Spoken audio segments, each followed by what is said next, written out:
¿Hola? Sí, se oye. Bueno, pues buenas tardes, bienvenidos todos y todas. Bienvenidos al ciclo de conferencias que están organizados dentro del Festival de Cultura Urbana Urban Skills. Me gustaría recordar que esta iniciativa empezó en la campaña de presupuestos participativos, una iniciativa promovida por la ciudadanía, que aquí tenemos el testigo, Vincent, más conocido como Caniz. Él es el coordinador de la primera edición y de esta segunda también, y que sin él pues, esta iniciativa pues, no se hubiese visualizado de la misma manera. Este festival lo que pretende de alguna forma es divulgar y aportar valor cultural a nuestra ciudad. La idea es que también se puedan crear sinergias con los artistas que vienen y que aportan ese valor a la ciudad. Es importante decir para mí que es un placer y un honor poder compartir hoy mesa con Germán Bel, Fasim, y con Fernando Figueroa, que son dos especialistas dentro del arte urbano. Y bueno, decir que empezaremos con Germán Bel, para los que no lo conozcáis. Germán es un artista conocido como Fasim. Él es pionero del arte urbano en España. Por su bagaje vital ha conocido a grandes artistas e intelectuales de varios países, como Henry Chalfant, Craig Castleman y Keith Baut, que se han pronunciado sobre su obra, además. Se trata de una pintura de herencia clásica, pero que se renueva en cada proyecto en el que Fasim se ve inmiscuido. Practica una técnica cercana al automatismo y ha expuesto su obra en Londres, Nueva York, París, Ginebra, entre muchas capitales. También he de decir que en el barrio de Batoy. Eso es importante. Se podría decir que en sí Fasim, el arte urbano que vemos… ¿Empiezas tú? Sí. No sería lo mismo. ¿Cómo empieza Fasim? Sí. Sí. Antes es que hemos estado hablando y sí. Y bueno, después de su intervención, su ponencia es los signos de existencia. Él ha estado investigando sobre la manía que tenemos, ¿no?, los seres humanos de perpetuarnos en el tiempo, y nos contará algunas anécdotas sobre el graffiti y el arte de la antigüedad. Un aplauso, por favor, a Fasim.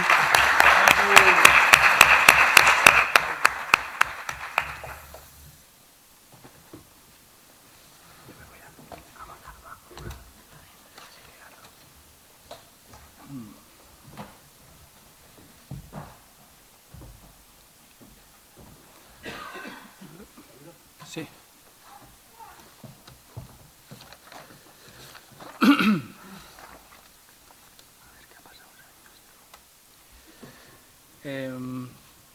Buenas tardes a todos.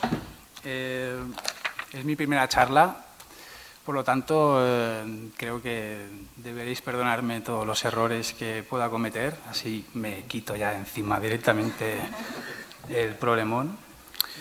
Y cuando las imágenes…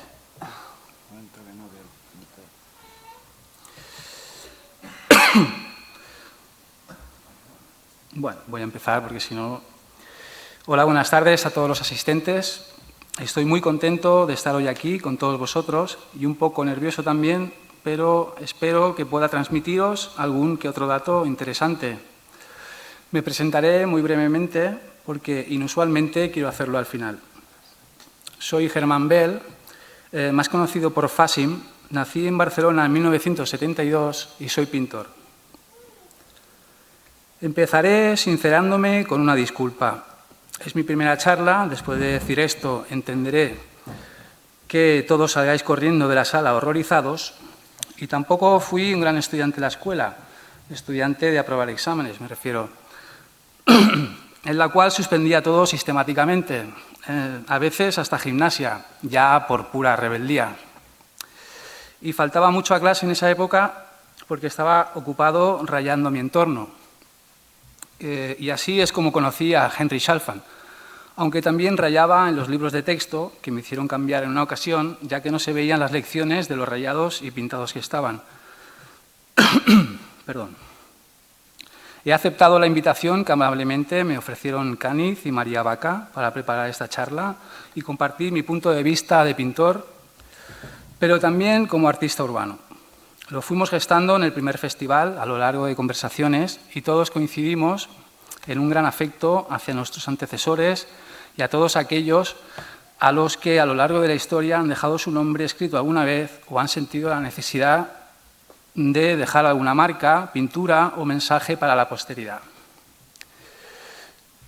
Porque hoy seguimos sintiendo la misma pulsión de marcar, de pintar murales, de hacer tags o de escribir nuestros nombres con graffiti en los muros con revolucionarios wildstyles. El fenómeno del graffiti de nuestros días se englobaría dentro de la misma manía que se remonta desde la noche de los tiempos. No es una manifestación aparte y, aunque tenga unos matices diferentes hoy, es una última manifestación más de esta costumbre que parece provenir desde que tuvimos los primeros síntomas de conciencia e incluso mucho antes para los signos más enigmáticos, aunque el graffiti y el arte urbano quedarían a su vez englobados por el arte moderno y también por el arte contemporáneo, a finales del siglo XX y principios del siglo XXI. Compartimos con el lejano Homo sapiens pintor prácticamente las mismas cosas. Comemos, reímos, dormimos, soñamos, tenemos el mismo tamaño cerebral que nuestros ancestros y al igual que ellos también pintamos y parece que seguiremos pintando. Aunque la motivación sea muy distinta hoy en esta época tan compleja. Como gran curioso de la historia del arte que soy, quiero centrarme en algunas evidencias y anécdotas que tienen en común y como hilo conductor resaltar el origen de la obsesión y manía humana de marcar el entorno, de rayar, pintar, escribir, esculpir o construir en todas las épocas de la humanidad desde que se despertó en nosotros este gran misterio que es la conciencia. Hace aproximadamente unos 40.000 años, según la versión oficial, pero se conoce pensamiento simbólico en África desde hace unos 77.000 años y podría llegar a ser una fecha muy anterior si tenemos en cuenta que los hombres de Atapuerca enterraban a los muertos. Entonces, la conducta humana moderna tendría unos 300.000 años, pero mi objetivo es centrarme en el origen del acto de pintar, que sería una prolongación o una extensión gráfica de nuestra existencia y que en ocasiones perdura infinitamente más que una vida humana, atravesando vastas masas de tiempo, ya sea un caballo de Chauvet, una caricatura del César en el Coliseo, la famosa y deslumbrante máscara del faraón niño Tutankamón, la imagen viva de Amón o un paisaje de Van Gogh.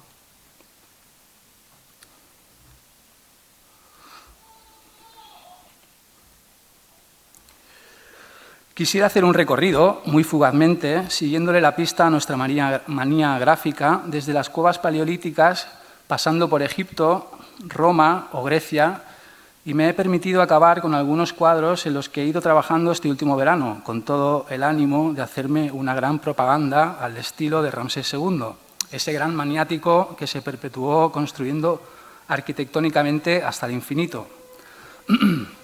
Y para concluir, os contaré cómo me introduje en el movimiento internacional del arte urbano, justo en la época cuando estaba empezando a dar sus primeros pasos en firme hacia las galerías y los museos europeos, actividad que estaba ocurriendo en el estudio de John Wan y los BBC, en el L'Hôpital Éphémère, en París. Artistas que a su vez estaban influenciados por una brillante generación anterior, como Jean-Michel Basquiat, Keith Haring, A1 o Ramel C. En Europa no empezó la pintura rupestre. Encontramos pinturas aún más antiguas en Sudamérica, por ejemplo. Me he enfocado en Europa y en el Mediterráneo porque es nuestro punto de referencia.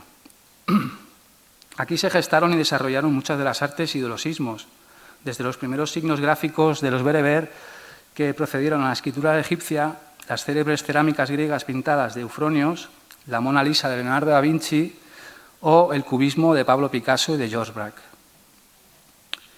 Parece ser que comenzamos a pintar en el inicio del periodo auriñaciense, con una fecha aproximada de 40.000 años para las manos impresas más antiguas en las paredes de la cueva del Castillo, en Cantabria, sin excluir la posibilidad de que algunas fuesen pintadas también por neandertales. A partir de ese momento, el signo y la pintura recorrerían un largo camino hasta nuestros días, dejando patente su reivindicación en la existencia. Yo fui, yo estuve ahí y di fe de ello. Y como curiosidad, los signos más antiguos parecen ser los más incomprendidos y los menos interesantes, mientras que todos alaban a los bisontes o a las figuras de animales. Esos signos están explicándonos una historia, dice Geneviève von Peitzinger, la paleantropóloga alemana y nieta de un descifrador de códigos durante la Segunda Guerra Mundial. Un momento crucial en nuestra evolución, un cambio fundamental en las habilidades mentales de nuestros ancestros, la capacidad de articular un código, la misma que se requiere para desarrollar una escritura, como hizo luego el hombre moderno. Personalmente, creo que sin esos primeros pasos tentativos, nuestros ancestros lejanos dieron al mundo de la comunicación gráfica los componentes cognitivos, no habrían estado allí para que sus descendientes crearan los sistemas de escritura que damos por sentado hoy. Concluye.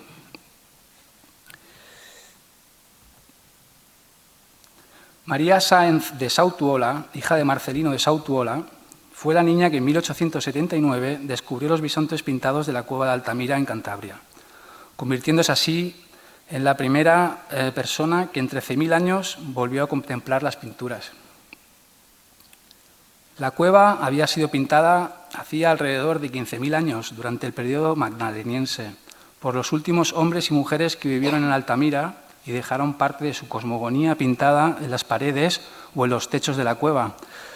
Y cuando María alumbró el techo con su candil, volvió la especie humana a conectar con una espiritualidad muy antigua, olvidada e insospechada para el siglo XIX.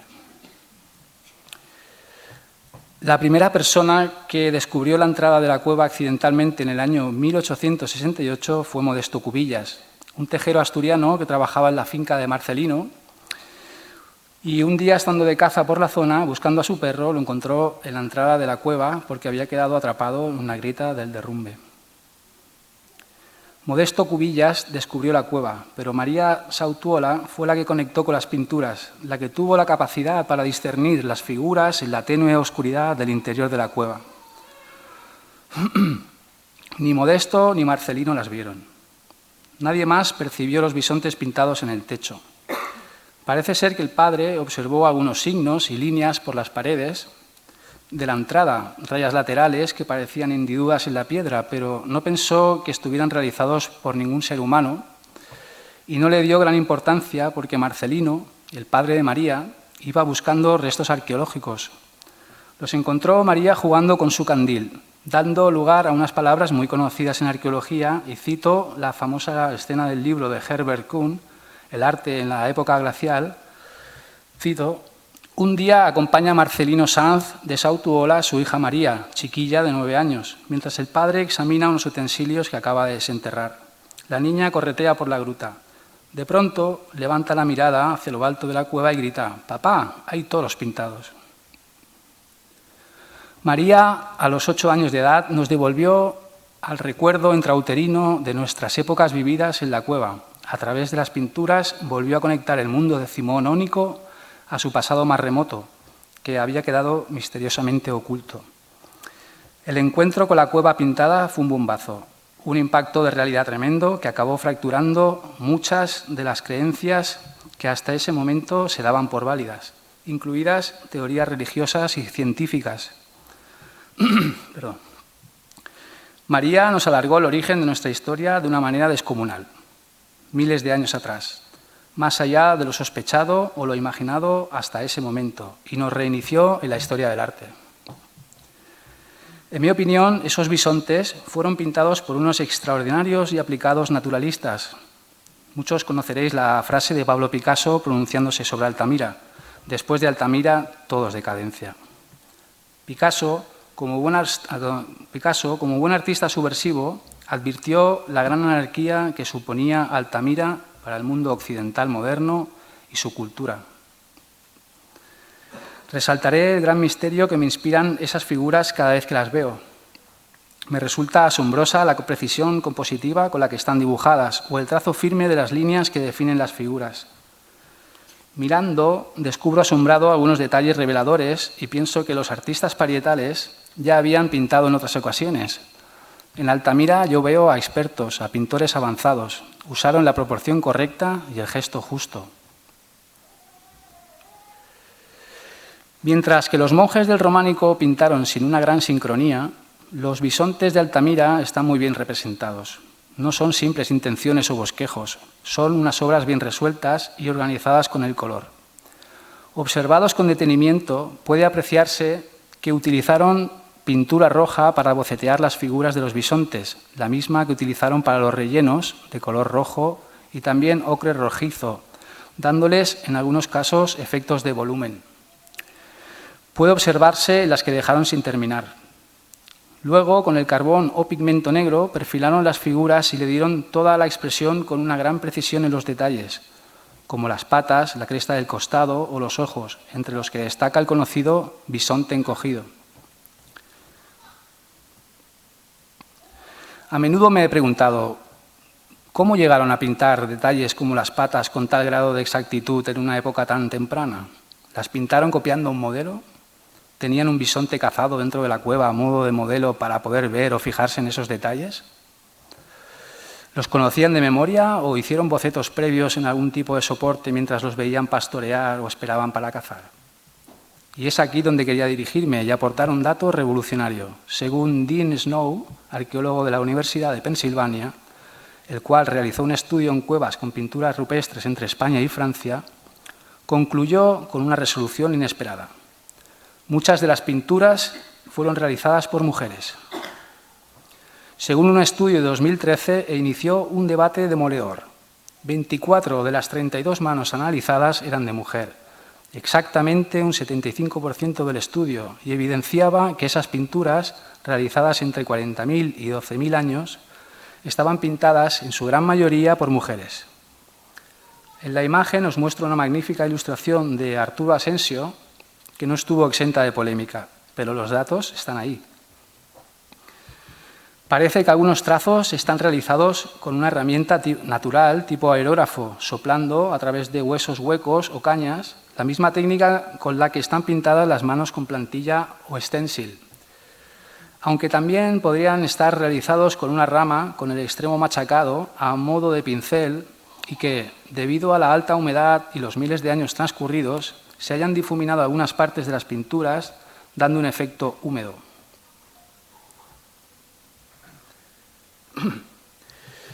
En el final de la cueva, en la llamada cola de caballo, la galería final, hablo de Altamira, se encuentran unos rostros o máscaras enigmáticas realizadas aprovechando el relieve natural de la roca, en las que aparecen rostros antropomorfos, de animal o de humano, aunque también me recuerdan a un ídolo o a un tótem primigenio, al cual solo añadieron un poco de carbón o pigmento negro para matizar los ojos y las fosas nasales. Este detalle podría resumir la escena misma del arte, la esencia misma del arte, hacer visible lo invisible. Las máscaras solo se ven una vez se llega al final de la cueva y se da la vuelta para volver, y es entonces cuando se revelan al visitante.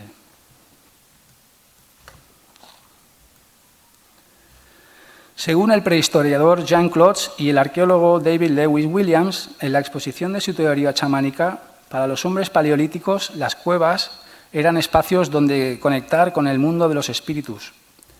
Los techos, las paredes y el suelo de la cueva adquirían un sentido propio y actuaban como membrana separadora de las criaturas del mundo inferior. Entonces parece cobrar sentido el que utilizaran los relieves naturales de las rocas para la confección pareidólica de las imágenes.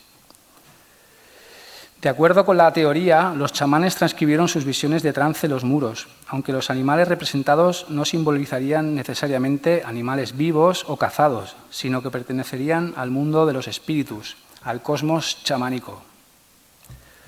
Las figuras entre hombre y animal serían representaciones exclusivas de los propios chamanes durante el trance alucinógeno.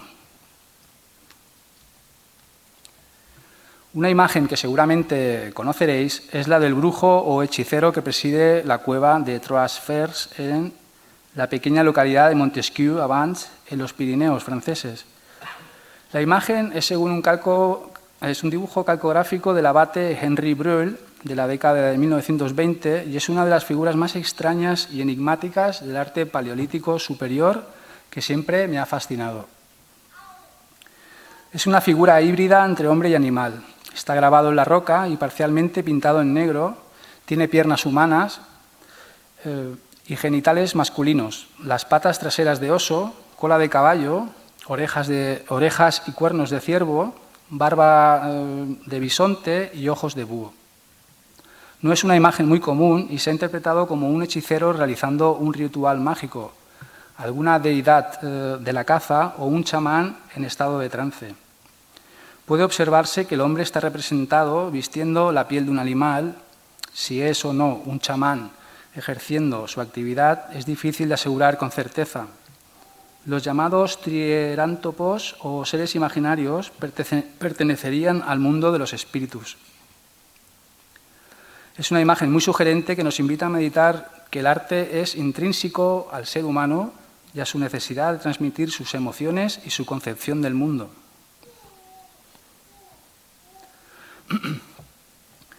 Volviendo al tema de los relieves en las rocas, que el hombre paleolítico situaba en el mundo de los espíritus, hay otro lugar que me inspira mucho y es la isla de Elefantina.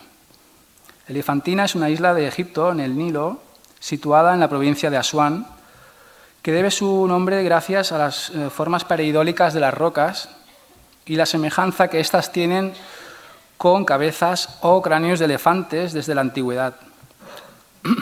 El nombre de Elefantina es traducción del egipcio Ab, que significa elefante.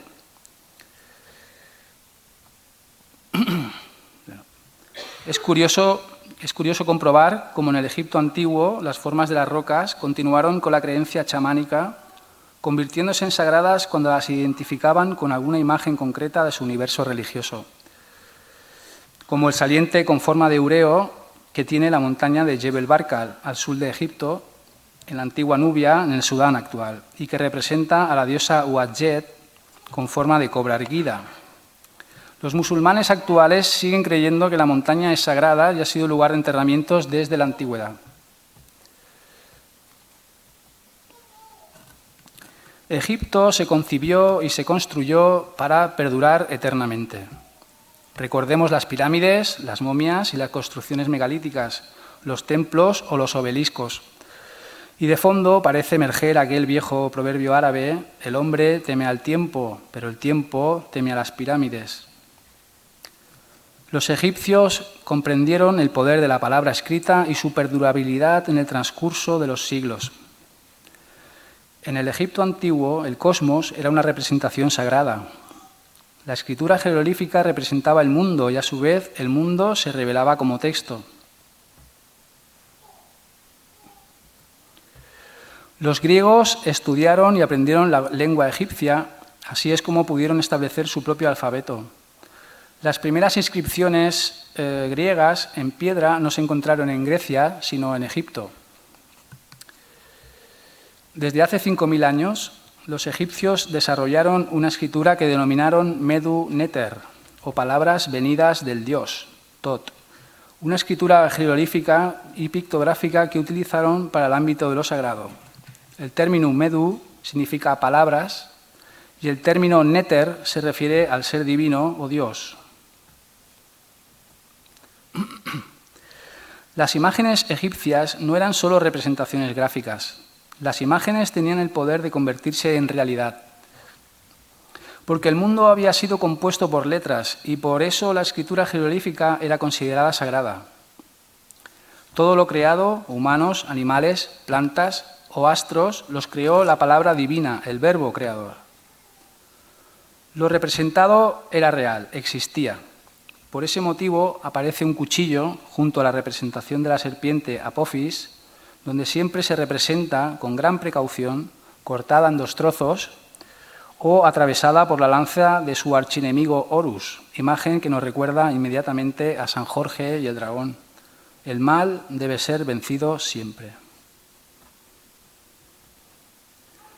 En uno de los muros del templo de la reina Hatshepsut, en Deir el-Bahari, en Luxor, entre los dioses Horus y Tot hay una figura rascada, completamente irreconocible y concienzudamente suprimida. Es una imagen de la reina bajo la damnatio memoriae, o la condena de la memoria, la supresión o recuerdo de todo cuanto recordara al condenado. la supresión del recuerdo de todo cuanto recordara al condenado, ya fueran inscripciones, monumentos o incluso la prohibición de utilizar el nombre del damnificado. Era el peor castigo posible para un egipcio, el olvido eterno. La obsesión castradora de la imagen me recuerda un poco al graffiti removal de nuestros días, el arte de la eliminación del graffiti.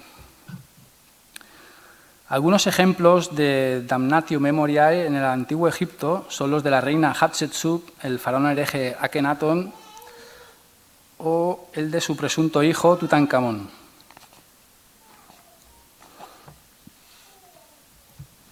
Voy a compartir un grabado en piedra que, aunque el contenido del mensaje en sí mismo no sea muy revelador, al saber que es la última inscripción en escritura jeroglífica, adquiere un carácter dramático al contemplarla.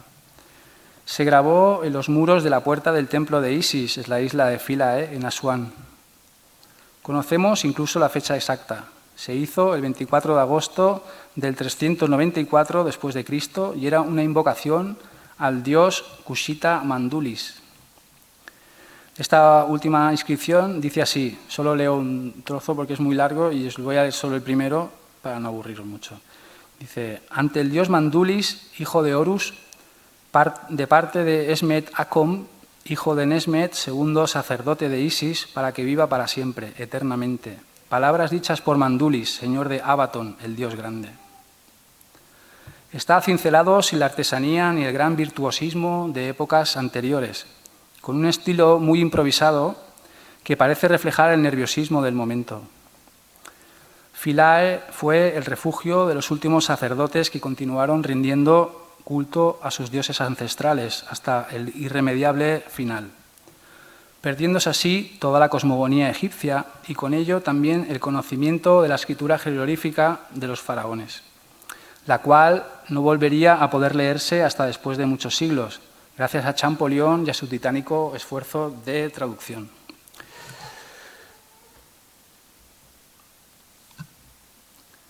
Otra anécdota de Egipto que quiero compartir es que hace 2000 años era costumbre o estaba de moda firmar en las tumbas abiertas del Valle de los Reyes. El valle era un destino turístico concurrido ya en la antigüedad, que como hoy fue visitado por miles de viajeros curiosos y el viaje era toda una peregrinación. Unos arqueólogos polacos han estudiado diversas tumbas y han descubierto unas 1000 inscripciones solo en la tumba de Ramsés VI, y aunque hoy pueda parecernos un acto vandálico, en realidad era toda una sana afición deportiva. Los viajeros escribían sus nombres y algunos escribieron sus impresiones sobre la tumba o el sarcófago. La visité y no me gustó nada, excepto el sarcófago, reza una de ellas. Los más creativos dejaron poemas o textos largos con reflexiones dedicadas al faraón. Parece ser que era una costumbre milenaria. Eran visitas organizadas por guías árabes. Según los relatos extraídos de las memorias de algunos viajeros, los guías ofrecían a los turistas objetos afilados con los que poder firmar. Cuando se investigaron los nombres de las inscripciones, se supo que los turistas que visitaron las tumbas gozaban de un alto estatus, como prefectos romanos en visita oficial, y parece que hacer inscripciones era un tipo de hito antiguo y muy cercano al juego contemporáneo del writing, del yo estuve aquí. Una firma célebre en la tumba de Ramsés VI en el Valle de los Reyes fue la de Amr ibn al-As, un jefe conocido militar y conquistador árabe. Los visitantes respetaron las decoraciones del sarcófago y las imágenes centrales de la tumba. Estampaban sus firmas en los márgenes de los jeroglíficos respetuosamente, tal como hoy se van ordenando las firmas o tags sin tacharse unos a otros en el mobiliario urbano, o cuando los tags penetran e invaden amablemente algún mural con historia y algunos se aventuran a incluir su firma sin pretender molestar, solo queriendo estar ahí. Para acabar con el tema de Egipto y siguiendo con la vieja costumbre de firmar en las tumbas, os quiero contar un claro ejemplo de nuestra manía. Es una historia que viene también de Egipto, del templo de Luxor, pero es de nuestros días. La historia ha dado la vuelta al mundo y quizá la conozcáis. Un turista de origen chino de 16 años escribió: Ding Jinhan estuvo aquí, en idioma chino, en una de las paredes esculpidas del milenario templo de Luxor, con más de 3.500 años de antigüedad.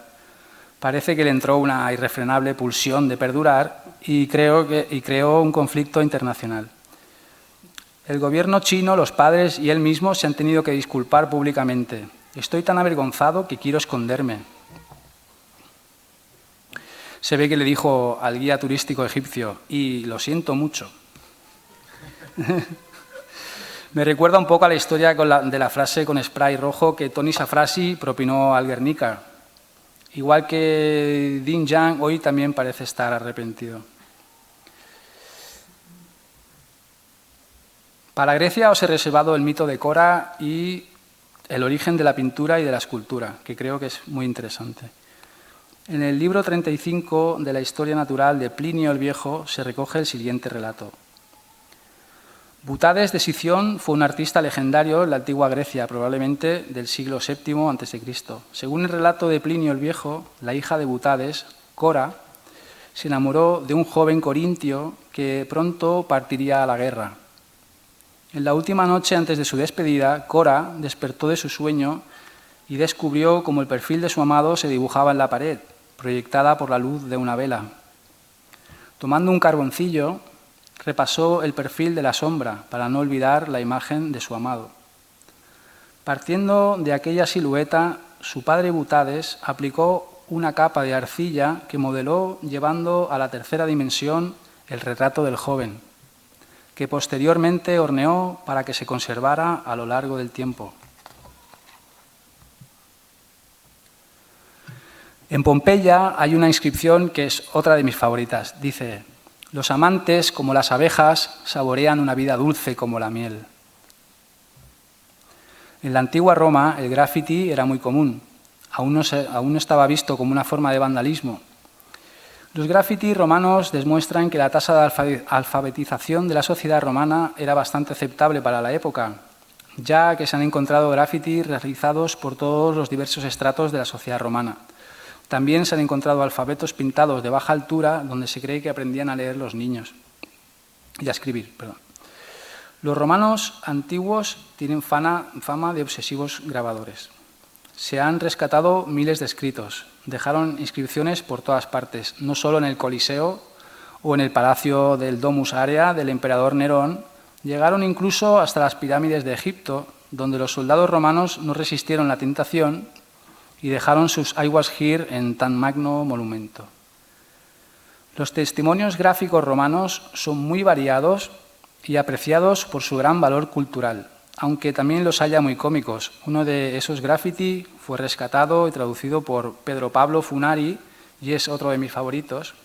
Y dice: Floronio, semental y soldado de la 7ª Legión, estuvo aquí en este bar y las mujeres no lo percibieron, pero ellas eran solo 6, por lo cual pocas para este macho.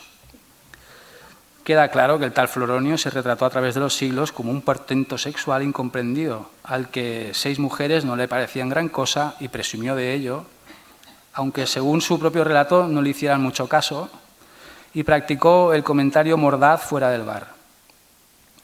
Hoy lo vemos muy pintoresco, pero todos conocemos o hemos visto algún Floronio alguna vez. La historia no deja de sorprenderme. Siempre que la leo me hace reír y acabo imaginándomelo fuera del bar, escribiendo con la daga en la mano y el gesto compungido, y me resulta tremendamente divertida la escena.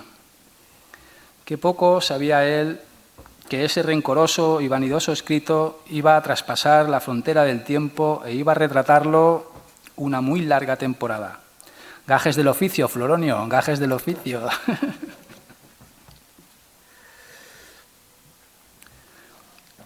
Si hay una figura icónica que ha sobrevivido desde la época romana hasta nuestros días, es el clásico graffiti o dibujo de un pene, con el que seguramente os habéis encontrado en cualquier rincón del planeta. Y aunque hoy tenga una intención más bien punk, en la antigua Roma era sinónimo de buena fortuna y quizás sea el símbolo más representado desde la antigüedad, incluso más que la cruz. Para los romanos, el pene invocaba la protección del dios Fascinus, cuya representación era la figura de un falo divino. Sabemos que el falo estaba cargado de profundos sentimientos religiosos relacionados con cultos a la fertilidad. Los romanos inundaron Roma con dibujos e innumerables reproducciones de amuletos con la forma del dios. Los fascinus se utilizaban como remedio último para enfermedades y el mal de ojo, pero también tenía el poder de proteger tierras y propiedades. En una galería secundaria del tercer nivel del Coliseo, a 30 metros de altura, se han encontrado muchas inscripciones, caricaturas, comentarios políticos, citas literarias y muchos dibujos de gladiadores. Las superestrellas de una época violenta. Recuerdos de los visitantes que pasaron por allí mientras los gladiadores luchaban a muerte y se arrojaban prisioneros o cristianos a la arena para ser devorados por tigres y leones. El Coliseo ha demostrado que la manía de escribir ya se practicaba hace 2000 años. El hombre siempre ha buscado dejar constancia de su existencia, aunque en esa temprana época la civilización aún no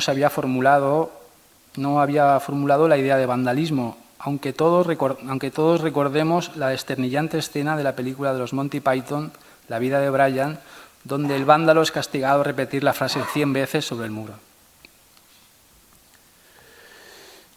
Otra anécdota de la que quiero hablaros nos lleva a Utah, en Estados Unidos.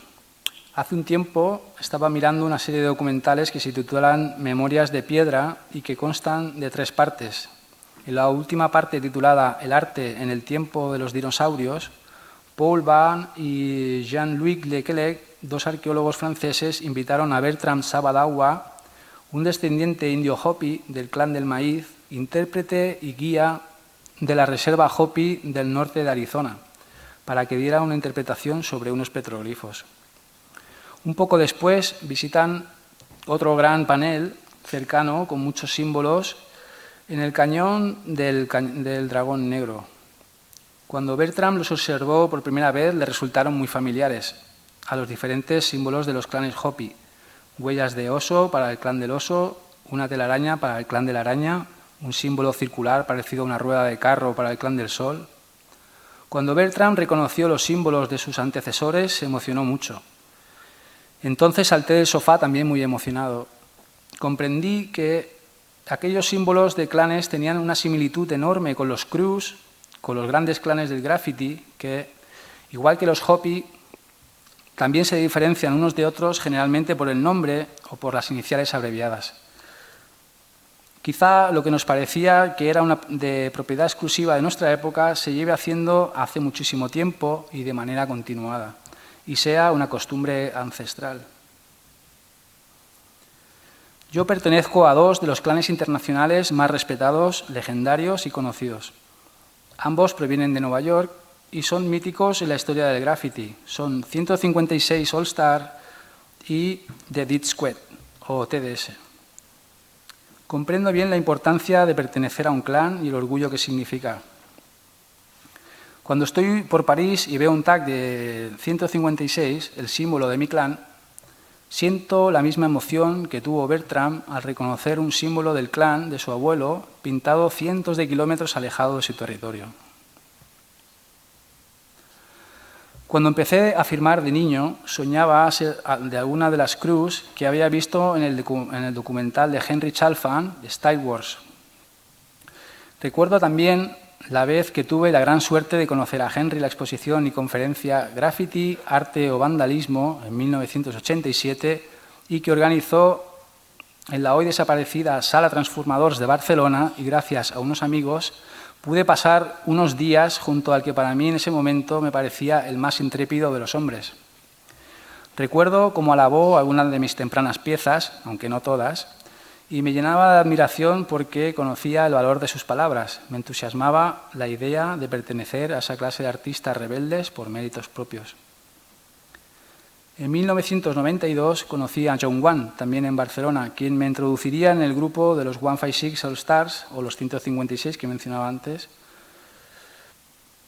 y fue la primera vez que entraba en una de las grandes familias originales del graffiti neoyorquino y mi sensación de permanencia al movimiento internacional aumentó considerablemente. Meses después viajé a París para visitar a John Wayne en su estudio. del Hôpital Éphémère en París. Estuve unos días durmiendo en el espacio que compartía con los Bad Boys Crew y me enseñó muchos libros de pintores que yo no conocía aún, porque estaba muy absorto en el graffiti, como Jean-Michel Basquiat o Miquel Barceló, entre otros. También en su casa pude admirar su gran colección de grandes cuadros de artistas que yo solo había visto en fotos de la talla de Ramelsi, A1, Futura 2000, Lady Pink, Dondi, Days o Crash, y entre otros muchos. Fue un viaje iniciático en toda regla, un bombazo cultural. A mi regreso a Barcelona comencé a leer muchos libros de pintura y a visitar muchas galerías. Empecé a desarrollar otras vías de expresión y enseguida me atrapó. Algo muy potente se había despertado en mi interior. La pintura es una llama que no se apaga y pasa de unos a otros.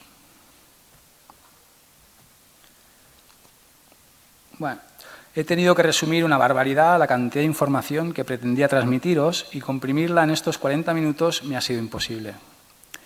Quería hablaros de muchas cosas, de los bosquimanos también, que son muy elegantes en sus murales y me gustan mucho, de las cráteras griegas y muchas más cosas, pero me he desbordado para mi primera conferencia. He tenido que seleccionar. Creo haber mostrado un recorrido atípico de la historia del arte, de la pintura y del graffiti que espero que muy revelador y nutritivo. Cada vez que investigas algo, descubres una apabullante cantidad de nueva información relacionada que no conocías y te sumerge en un océano de datos nuevos. En el caso del arte rupestre es enorme la cantidad de registros pintados o rayados de la que tenemos constancia. En el caso de Roma también es muy numerosa, pero cuando a una civilización del 3900 después de Cristo le dé por estudiar a nuestra época, nuestro volumen pictórico será exageradamente desmesurado.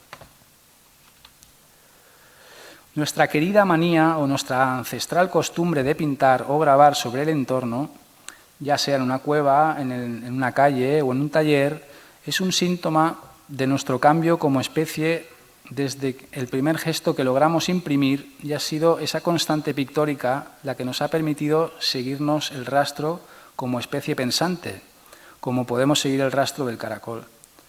Desde los primeros tiempos en que misteriosamente comenzamos a dar pruebas gráficas y evidentes señas de una nueva conciencia, en la que ávidamente dimos testimonios de ello sobre la roca. Os he querido introducir en la intimidad de mi taller como metáfora de la cueva y como escenario final para concluir la charla enlazándola con el inicio y enseñaros algunas de las telas que he estado pintando recientemente y que son unas telas que he ido pintando mientras he ido haciendo otras cosas. Son cuadros de divertimento y de experimentación que a base de insistir se han ido convirtiendo en algo más profundo. Ahora estoy en un periodo donde investigo mis límites entre la abstracción y el paisaje. Son cuadros pintados de manera muy veloz, en los que maniáticamente he insistido mucho, porque he repetido y borrado bastante para llegar a que tengan un cierto sentido. Son una continuidad o una síntesis de recorridos anteriores, reinventando de nuevo el paisaje, que es uno de mis temas favoritos. A veces, pintando en mi estudio, tengo la fuerte sensación de que pertenezco a la última generación descendiente de aquellos pintores que pintaban en las cuevas y que sigo haciendo prácticamente las mismas cosas que hacían ellos hace 40.000 años. Y siento que enlazo con un linaje muy antiguo. Porque, como os comentaba al principio de la charla, me parece igual de importante el primer trazo que el último, porque el gesto no se ha detenido nunca. Muchas gracias a todos por asistir y muy buenas noches.